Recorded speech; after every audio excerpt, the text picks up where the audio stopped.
The American Yawp, Chapter 15. Reconstruction represents the legal effort to not only reincorporate the seceding states back into the Union, but rectify America's most glaring human rights tragedy. Radical Republicans, emboldened by Lincoln's assassination and martyrdom, would spend a political generation working to remake the South and redefine the place of newly freed blacks within the American family. But old prejudices remained difficult to erase.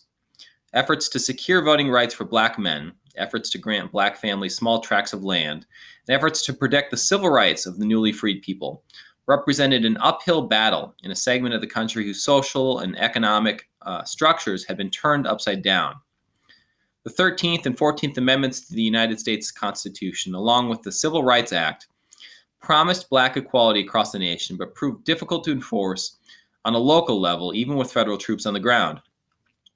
Though they had been freed from their masters, black labor remained economically tied to a coercive system of credit that trapped free people in a cycle of poverty. Racial violence persisted where black and white lives intersected, as they did across much of the South.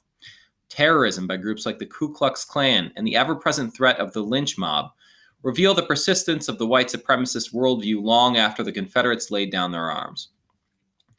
The rebirth of the Democratic Party and the return to home rule coincided with a Southern effort to rebuild its war-torn cities and create a free labor economy that it had long ridiculed.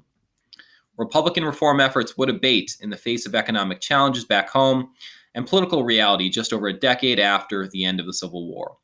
By 1877, the seceding states had all been readmitted to the Union, and the Republican Party had all but abandoned its effort to protect the rights of the former slaves.